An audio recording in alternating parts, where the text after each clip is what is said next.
So ito mga sangkay, walang tigil po yung banatan nitong dalawang to ni Senator Lacson at nitong si Marcoleta. At eto may panibagong round na naman mga sangkay.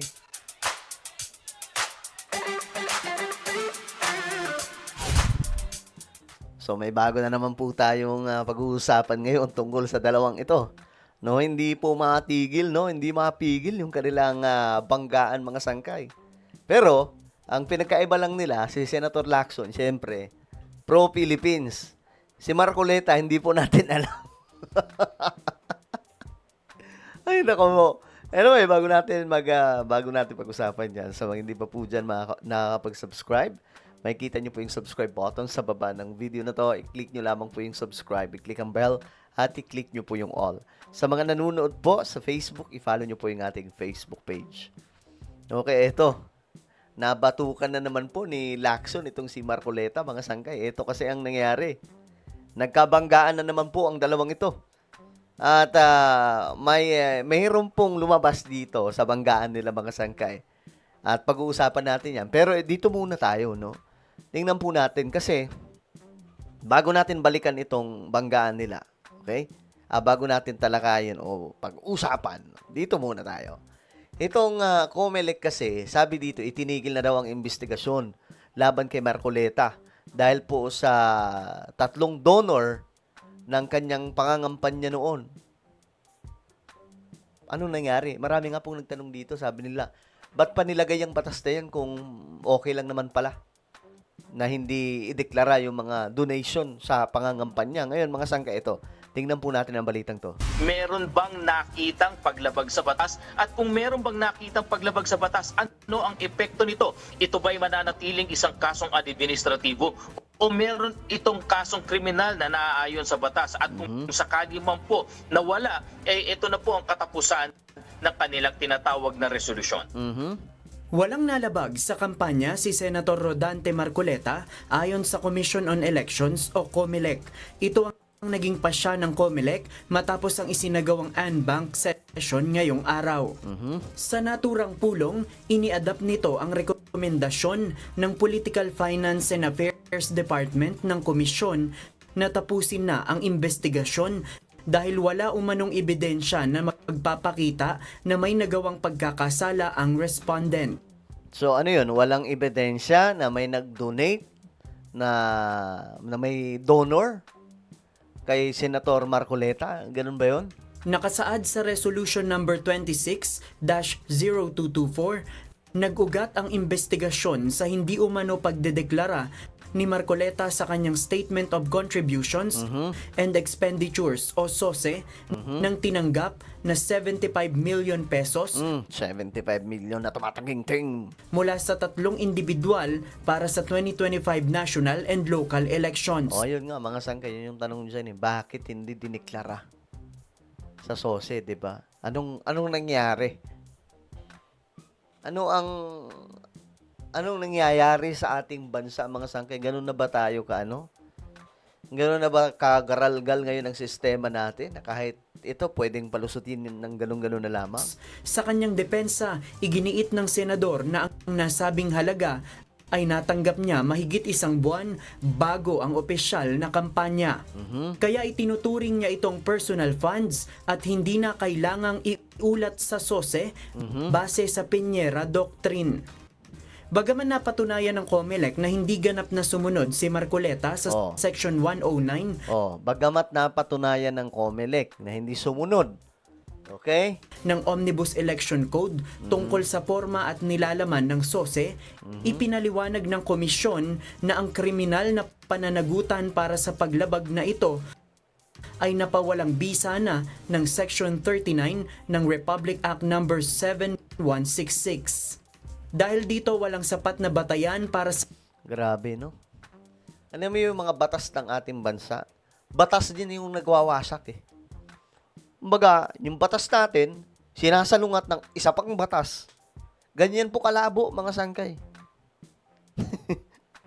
Nilagay dyan, tapos doon sa ganitong section, ganitong batas, okay lang, lusot na.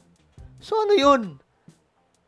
Alam nyo, kailangan po talagang ayusin yung sistema natin, especially itong yung 1987 Constitution kasi ito po ang ugat ng lahat eh. Lahat ng ito mga sangkay, doon po talaga nanggagaling yung Constitution natin eh. Tanyo, ang gulo-gulo mga sangkay, di ba? Sampahan ang senador ng isang election offense. Gayunman, hindi nakaligtas sa batas ang mga nagbigay ng kontribusyon sa senador. Ipinag-utos ng COMELEC sa kanilang law department na sampahan ng reklamo para sa election offense sina Michael Defensor, Joseph Espirito at Aristotel Viray. Ito yung mga donor eh. Pero bakit sila ang kakasuhan? Ano? Nagbigay lang sila, 'di ba? Nagbigay sila. Tapos bakit sila tuloy ang kakasuhan? Alam niyo, labo talaga ng ano sa Pilipinas, no? Ang labo-labo talaga. Ewan ko ba bakit ganito sa ating bansa. Anak ng toko. Imbis na maiklaro ang lahat tayo na confuse. Ano ba talaga? Bakit ang labo ng batas sa atin? Kita niyo mga sangkay. Nagbigay lang sila para sa pangangampanya. Ngayon yung binigyan, hindi nagdeklara. Ngayon, ang babalikan, yung nagbigay. Yung binigyan yung may kasalanan kasi hindi siya nag-declare, yung babalikan, yung nagbigay. Kita niyo yan mga sangkay kung gaano ka-asim. O ngayon, ang tanong dyan, wala na ba talagang pag-asa? Eto. Kasi sabi nila, ititigil na daw. Magalusot na daw po si Marcoleta. Ngayon, ito, pakinggan po natin. Ilinaw ng COMELEC na hindi patuloy ang ibinabasura ang investigasyon sa issue ng Statement of Contributions and Expenditures ni Senador Rodante Marcoleta. Balita mula sa COMELEC at ni Radio Patrol, Steve Ras. Steve! Tony, ibinase ng COMELEC Anbang ang pagkakatibay sa rekomendasyon ng Political Finance and Affairs Department o PIFAD na ihinto ng investigasyon laban kay Senador Rodante Marcoleta sa Section 39 ng Republic Act 7166 na may kapangyarihan na baguhin o nag-aalis sa kasong kriminal ng isang kandidato. Base sa resolusyon, may paglabag si Marcoleta sa Section 109 ng Omnibus Election Code. O, diba? May paglabag. May paglabag. Pero bakit? Anak lang to. Tapos ang habulin patuloy dito yung nag-donate. Anak lang to. Dahil hindi detalyado ang mga natanggap itong pera sa kampanya, pero lusot si Marcoleta sa ngayon na makulong ng 1 hanggang 6 na taon dahil sa probisyon ng nasabing batas. Nilinaw naman ng COMELEC na hindi binabaliwala ng batas ang civil liability o ang posibleng pagmumulta sa senador. Siyempre, inaasahan din natin ano ba magiging aksyon ng respondent doon sa naging rekomendasyon na yan. May gagawin ba siya o wala pa siyang gagawin? Ay number 2, paano ito i-resolve naman ng Law Department? Ibig sabihin po, tinapos ng PIFAD ang kanyang investigasyon. Wala daw pong criminal liability. Pero kung ano man po yung iba pang liability, nasa Law Department naman po yan, na later on, sure, na i-recommend sa NBank din ng komisyon. At Okay. yan ang balitang So, hindi pa rin daw lusot. Well, tingnan po natin, mga sangkay. Ngayon, balikan po natin itong bakbakan ni Marcoleta at Lacson. Dito kasi, nagkairingan na naman po sa isang harapan na naman nilang dalawa. Muling nagkabanggaan sina Senate President Pro Tempore Ping Lacson at Senator Rodante Marcoleta. Sa meeting kasi ng Committee on Appointments kahapon para sa promotion ng Armed Forces officials, pinakilala ni Lacson si Colonel Jacqueline Cloma bilang asawa ng apo sa tuhod ni Tomas Cloma. Si Tomas Cloma po ang sinasabing unang nakadiskubre at umuko pa sa Kalayaan Group of Islands. Diba mga sangkay? Ayan na. So, yan po ang naging ano din nila mga sangkay nung nakaraan. Ngayon ito ang nangyari. Pero binanatan agad yan ni Marcoleta. Giit niya, maraming bansa tulad ng Amerika at China ang tumutol nang ideklara ni Cloma ang kalayaan ng naturang mga isla noong 1956. Ewan ko mga sangkay, bakit? Hindi nyo ba nakahalata? Bakit si Marcoleta laging hindi siya pumapabor sa atin? Sa ating bansa. May, alam niyo, ito lang yung base to sa aking sariling pananaw at opinion. Parang ano siya, iba lagi siya. Pag sinabing hindi sa China ito, gaganon siya, kagad. Hindi.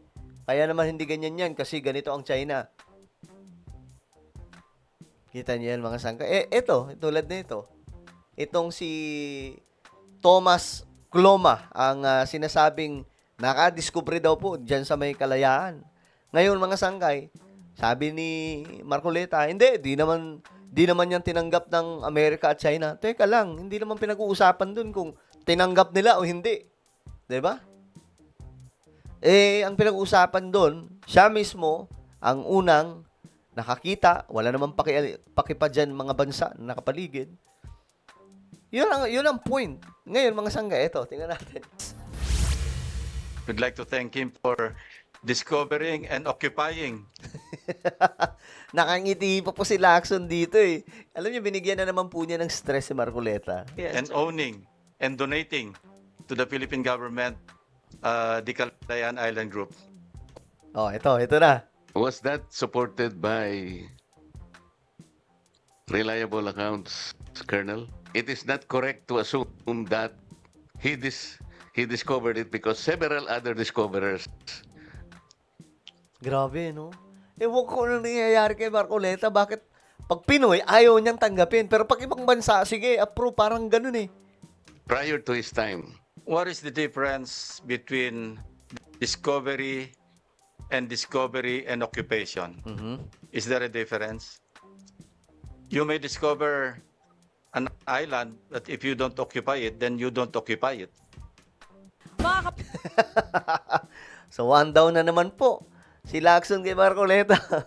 Ano po ang inyong opinion, mga sangkay? Comment down below. Mayroon po tayong YouTube channel. Ito po yung Sangkay Revelation. Hanapin nyo po ito ngayon sa YouTube. Kapag nakita nyo na, i-click nyo po yung subscribe, i-click ang bell, at i-click nyo po yung all. Ako na po ay magpapaalam. Mag-iingat pong lahat. God bless everyone.